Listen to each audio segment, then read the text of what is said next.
Kamu berdoa aja, karena setelah ini kamu akan meninggal, kamu minta ampunan sama Tuhan. Gila, kudunya kan yang minta ampunan tuh dia, bukan si Kenny. Emang ini dasar sakit jiwa. Hai teman-teman, gimana kabar kalian? Semoga kalian selalu sehat ya. Kembali lagi ke channel aku. Terima kasih kalian udah klik video ini. Di video ini aku ingin menceritakan salah satu kasus kriminal yang merupakan pembunuhan yang sangat tragis yang terjadi di negeri jiran. Dan saat itu berita pembunuhan ini merupakan salah satu berita yang besar di Malaysia. Ini adalah kasus pembunuhan seorang wanita yang ditemukan di sebuah got dalam kondisi terbakar. Penasaran gimana ceritanya? Langsung aja kita jump to the story. Kejadian pembunuhan ini menimpa seorang wanita yang bernama Kenny Ong, di mana dia ini adalah warga negara Malaysia, tapi dia tuh udah lama gitu menetap di Amerika.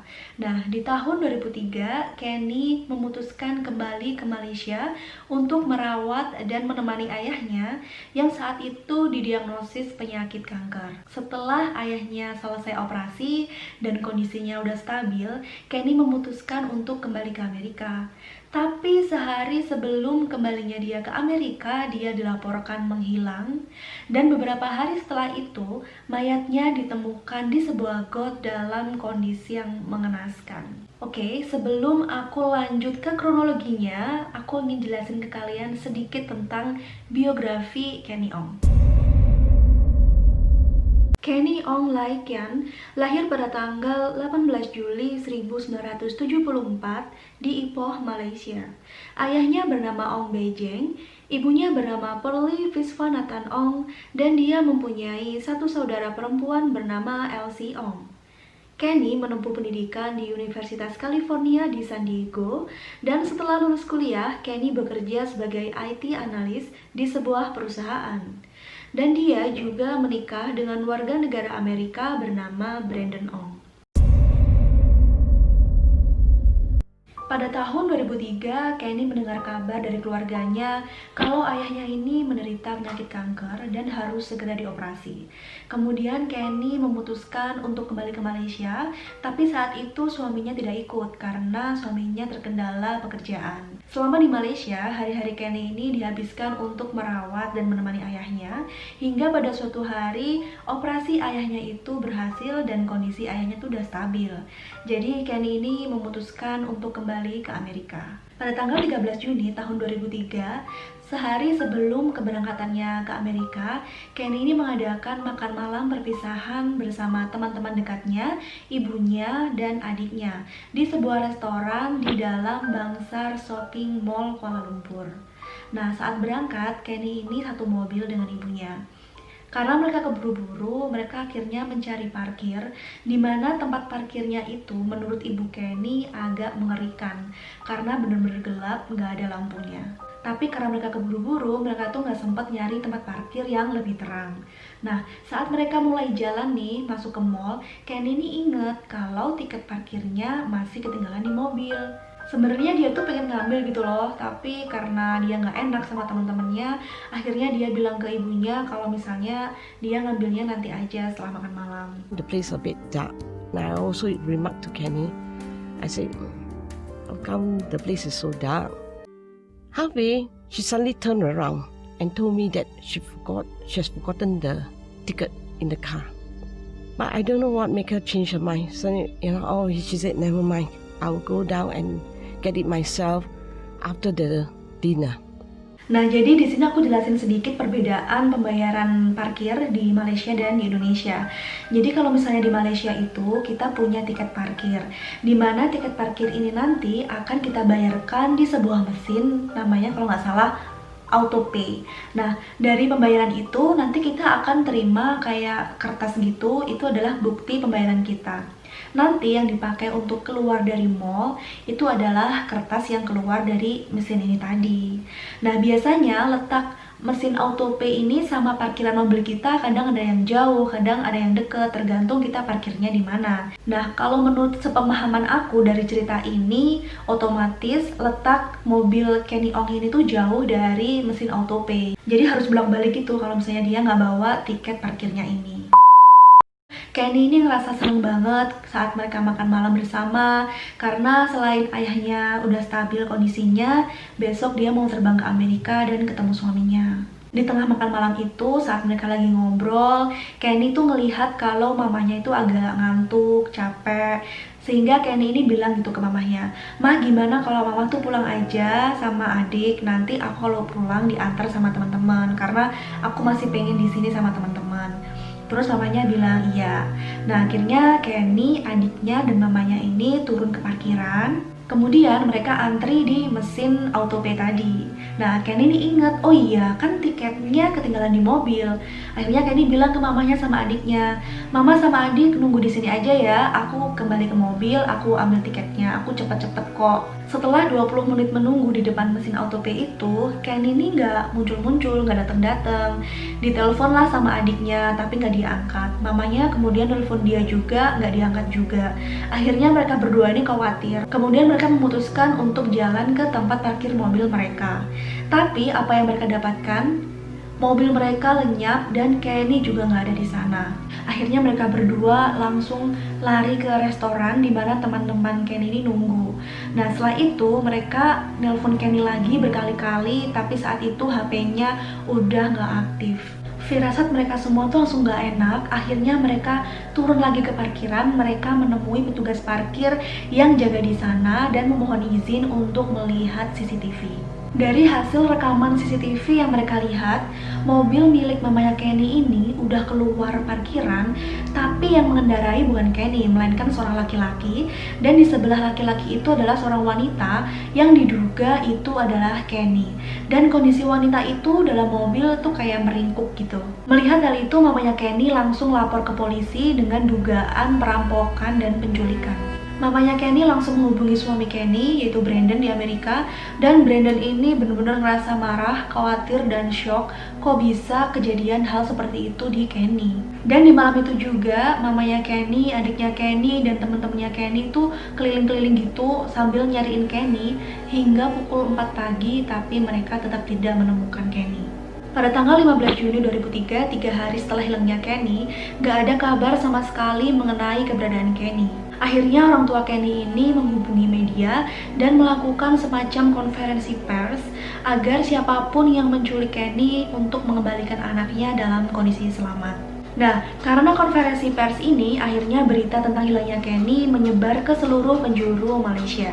Pada tanggal 16 Juni tahun 2003, keesokan harinya, polisi menemukan mobil yang ditinggalkan begitu saja. Deskripsinya ini kayak mobil punya ibu Kenny. Tapi kondisi ban depannya itu udah hancur dan di jok belakang itu ada darah. Setelah dikonfirmasi, ternyata memang benar, itu adalah mobil milik ibunya Kenny. Pada tanggal 17 Juni tahun 2003, seorang pekerja bangunan menemukan mayat seorang wanita di sebuah got dalam kondisi yang sudah terbakar seluruh tubuhnya dan tangannya itu juga terikat. Gak hanya itu, jasad ini udah ditindih sama ban, dimana di dalam ban itu dikasih semen, jadi bener-bener berat banget. Polisi menyimpulkan kalau pembunuh dari jasad ini benar-benar nggak mau kalau identitas jasad ini itu diketahui. Makanya dia benar-benar membakar seluruh tubuhnya. Akhirnya jasad wanita ini dibawa ke rumah sakit untuk diotopsi. Dan penemuan jasad ini menjadi berita utama di seluruh media di Malaysia. Ibu Kenny saat itu juga melihat berita itu. Dan dia tuh ngerasa kalau jasad yang ditemukan oleh polisi itu adalah anaknya Kenny Ong. Setelah jasad wanita itu diotopsi, pihak kepolisian menghubungi keluarga Kenny untuk mendatangi rumah sakit untuk melihat dan mengkonfirmasi apakah mayat yang mereka otopsi itu adalah Kenny. Akhirnya ayah Kenny dan satu teman Kenny datang ke rumah sakit. Nah, temannya Kenny ini waktu melihat jasad itu, dia benar-benar yakin kalau jasad itu adalah Kenny.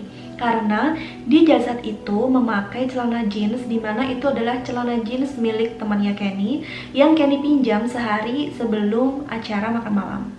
Ayah Kenny juga mengkonfirmasi kalau jasad itu adalah jasad anaknya karena dia tahu pakaian dan perhiasan yang dipakai Kenny. Untuk lebih meyakinkan lagi, akhirnya mereka melakukan tes DNA dan dari hasil itu ternyata benar kalau jasad wanita yang ditemukan di got itu adalah jasad Kenny Ong. Selain itu, dari hasil otopsi ditemukan fakta yang sangat mengejutkan karena sebelum dibunuh ternyata Kenny ini diperkosa. Jadi fix sekarang polisi akan mencari seorang pembunuh dan juga pemerkosa. Polisi berusaha mencari bukti-bukti di tempat kejadian, tapi beberapa hari polisi nggak menemukan bukti yang kuat. Hingga suatu hari, seorang polisi bernama Kopral Raffi Chandran menghubungi polisian. Dan dia memberikan informasi yang benar-benar dibutuhkan oleh polisi. Jadi pada saat malam Kenny Ong ini meninggal, Raffi Chandran ini bersama temannya, mereka menyamar menjadi orang biasa. Jadi sebenarnya mereka tuh adalah polisi juga. Mereka menyamar jadi orang biasa, naik motor, berkeliling ke satu daerah, di mana daerah itu adalah daerah yang rawan sama kejahatan. Nah, saat mereka berkeliling, mereka itu melihat hal yang mencurigakan, yaitu ada mobil di tempat gelap sedang menepi. Oleh Kopral Raffi Chandran dan temannya, mobil itu dihampiri dan diketuk kacanya. Nah, saat itu kacanya dibuka oleh seorang laki-laki, di mana laki-laki ini adalah warga negara Malaysia atau orang Melayu, dan di sebelahnya itu ceweknya orang Chinese. Nah, Raffi Chandran ini nanyain, kenapa kok berhenti malam-malam di sini? Terus si cowok itu, si orang Melayu itu ngomong kalau mereka ini pacaran dan lagi bertengkar gitu. Jadi mereka menepi untuk menyelesaikan permasalahan. Nah, terus Raffi Chandran ini nanya-nanya gitu lah hal-hal yang lain karena memang dia curiga. Nah, saat Raffi ini berbicara sama si pria Melayu itu, cewek Chinese di sebelahnya tuh mohon-mohon gini, kayak orang minta tolong. Karena bener-bener curiga sama orang ini, akhirnya Kopral Raffi Chandran menyuruh si cewek Chinese ini tuh keluar dari mobil. Nah, saat si cewek ini mau keluar, si cowok Melayu ini bener-bener marah. Terus dia bilang ke cewek ini, kenapa kamu percaya sama dia? Dia tuh ngaku polisi aja, siapa tahu dia orang jahat. Lihat, dia tuh nggak pakai seragam, dia pakai baju biasa. Seperti yang aku jelasin tadi, si Kopral Raffi Chandran itu nyamar jadi orang biasa gitu. Nah, akhirnya setelah itu si cowok Melayu ini tanpa basa-basi langsung ngegas mobilnya dan ngebut. Kemudian si Raffi Chandran malah ngerasa lebih curiga lagi. Akhirnya dia naik motor bersama temannya berusaha mengejar mobil itu. Tapi karena mobilnya itu cepat banget, mereka nggak bisa ngejar. Nah, untungnya nih, waktu Kopral Raffi Chandran yang ngobrol-ngobrol tadi dengan si cowok Melayu, Kopral ini tuh sempat meminta identitas dari si cowok Melayu dan si cewek Chinese itu. Aku kurang tahu apakah itu berupa fotokopian atau di foto gitu. Intinya, Kopral Raffi Chandran ini mempunyai identitas mereka berdua. Nah, bingung banget. Nah, ternyata si cewek Chinese itu tuh si Kenny Ong. Dan si cowok Melayu ini namanya Ahmad Najib. Setelah informasi yang diberikan oleh Kopral Raffi Chandran, akhirnya polisi melakukan pencarian besar-besaran terhadap Ahmad Najib. Mereka mendatangi alamat Ahmad Najib yang ada di KTP atau kartu identitas itu, tetapi ternyata itu adalah alamat palsu dan mereka nggak kehabisan akal. Mereka pun melihat data jaminan sosial dan data pernikahan atas nama Ahmad Najib. Setelah itu ditemukanlah rumah Ahmad Najib di suatu daerah. Nah, Ahmad Najib ini ternyata sudah mempunyai istri dan istrinya ini bekerja sebagai teller di sebuah bank. Pencarian terhadap Ahmad Najib ini tuh nggak disebarkan dulu, jadi diem-diem gitu, karena polisi takut kalau misalnya Ahmad Najib ini tahu dia bakalan kabur. Jadi beberapa hari polisi ini mengintai di depan rumah Ahmad Najib bersama istrinya, tapi polisi sama sekali nggak mengetahui di mana keberadaan Ahmad Najib karena waktu itu Ahmad Najib ini nggak pernah pulang gitu. Hingga pada suatu hari Ahmad Najib pulang waktu dini hari. Akhirnya dia langsung disergap sama polisi dan dibawa ke kantor polisi. Penyergapan Ahmad Najib ini terjadi pada tanggal 20 Juli tahun 2003. Jadi dia tuh ditangkap dengan dugaan penculikan dan pembunuhan Kenny Ong. Dia dibawa ke kantor polisi Petaling Jaya untuk dilakukan interogasi. Nah, saat itu tersebarlah berita kalau pembunuh Kenny Ong ini udah ditemukan. Dan banyak orang, khususnya tetangga-tetangga Ahmad Najib itu nggak percaya kalau Ahmad Najib tuh ngelakuin hal itu. Karena di mata tetangganya, Ahmad Najib ini adalah pria yang rajin beribadah, sering ke masjid, dan selalu membantu tetangganya dan orang-orang di sekitarnya. Saat diinterogasi ini, awalnya si Ahmad Najib tuh nggak ngaku kalau itu tuh perbuatannya. Tapi setelah polisi memberikan bukti-bukti yang cukup otentik, mengakulah si Ahmad Najib ini kalau emang benar dia adalah pembunuh Kenny Ong. pengakuan dari Najib, akhirnya polisi dan Najib ini melakukan reka ulang. Pertama-tama, lokasi kejadian berada di parkir shopping mall itu. Saat itu Ahmad Najib melihat Kenny Ong sedang mencari sesuatu di mobilnya. Nggak tahu kenapa, mungkin karena hawa nafsu, karena setan, tiba-tiba aja si Ahmad Najib ini mendorong Kenny ke dalam mobil dan dia berlari ke kursi pengemudi. Kemudian dia mengemudikan mobil cepet banget hingga menabrak pembatas parkir. Akhirnya dia bisa keluar dari mall. Selama perjalanan, Najib ini menodongkan pisau ke Kenny dan mengancam Kenny kalau sampai Kenny melakukan perlawanan dan melarikan diri, dia akan membunuh Kenny. Najib membawa Kenny berkeliling hingga akhirnya dia berhenti di sebuah kawasan industri di mana mereka berdua bertemu dengan Kopral Raffi Chandran itu. Setelah berhasil kabur dari Kopral Raffi Chandran, si Najib ini membawa Kenny berkeliling lagi hingga akhirnya mereka berhenti di sebuah tempat yang lebih sepi lagi dari tempat sebelumnya. Dan Najib ini memperkosa Kenny di sana. Ya Allah. Dan kurang ajarnya, si Najib ini gak hanya sekali memperkosa Kenny. Setelah itu, dia membawa Kenny berkeliling lagi untuk mencari tempat yang lebih sepi. Dan akhirnya si Najib ini stop di lokasi pembangunan. Setelah diperkosa, Kenny ini ditusuk perutnya sebanyak 2 kali. Gila. Dan Najib ini bilang ke polisi kalau saat itu dia tuh panik. Jadi dia tuh memutuskan untuk membunuh si Kenny aja. Setelah menusuk Kenny, Najib ini membawa Kenny keluar dari mobil, mengikat tangannya dan juga mengikat mulutnya si Kenny. Dan saat itu azan subuh berkumandang. Tapi si Najib ini emang dasar setan, dia tuh nggak ngerti, nggak takut. Di saat azan itu Najib malah bilang ke Kenny kalau kamu berdoa aja karena setelah ini kamu akan meninggal, kamu minta ampunan sama Tuhan. Gila, kudunya kan yang minta ampunan tuh dia, bukan si Kenny. Emang ini dasar sakit jiwa. Sebel aku.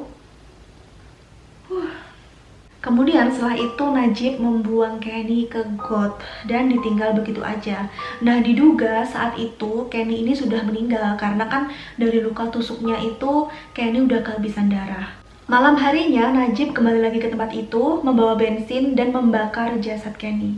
Dengan adanya reka ulang ini dipastikan bahwa Najib adalah satu-satunya tersangka atau orang yang bertanggung jawab atas kematian Kenny. Saat di persidangan, Najib ini sempat bilang lagi kalau dia tuh nggak bersalah. Dan kuasa hukumnya kayak memutarbalikkan fakta gitu loh, kalau bisa aja itu bukan Najib. Jadi bukti-bukti itu belum kuat. Tapi setelah jaksa penuntut umum memberikan bukti yang otentik yaitu berupa tes DNA, kalau sperma yang ditemukan di kelamin Kenny itu adalah sperma milik si Najib, dan darah yang ada di pakaian Najib yang ditemukan di rumahnya Najib itu adalah darah Kenny Ong. Najib dan kuasa hukumnya nggak bisa berkata apa-apa lagi. Dan dari hasil persidangan, Ahmad Najib dinyatakan bersalah dan dijatuhi hukuman gantung. Bagus, suka aku nih sama Malaysia. Jadi nyawa dibalas sama nyawa. Tapi kalau menurutku lebih bagus lagi misalnya si Ahmad ini hukuman matinya itu disamain aja sama proses dia ngebunuh Kenny. Gimana rasanya gitu loh, biar tahu. Tapi gak apa-apa, yang penting mati aja. Nyawa dibalas nyawa. Pada Februari tahun 2005, Ahmad Najib dinyatakan bersalah dan dijatuhi hukuman mati. Nah, tapi itu nggak langsung di tahun itu. Jadi si Ahmad Najib ini harus menjalani hukuman kurungan dulu selama beberapa tahun. Tepatnya di tanggal 24 September 2016, hukuman gantung pada Najib dilaksanakan. Nah, seperti itu teman-teman akhir dari cerita tragis pembunuhan Kenny Ong. Alhamdulillahnya kasusnya ini solve ya, selesai, ditemukan pembunuhnya. Dan aku juga turut berduka cita untuk keluarganya. Semoga Kenny ditempatkan di tempat yang terbaik di sisi Tuhan. Oke, sekian dulu video hari ini. Thanks banget kalian udah nonton sampai habis. Kurang lebihnya aku mohon maaf. Dan kalau misalnya kalian suka sama video ini, di like ya. Dan juga jangan lupa di subscribe agar aku tuh lebih semangat lagi bikin video-video yang lain. Karena subscribe itu gratis. Dan jangan lupa tekan tombol loncengnya agar kalau aku upload video baru, kalian yang pertama kali tahu. Terima kasih buat kalian semua. See you on the next video. Bye-bye. Adek, aku udah selesai.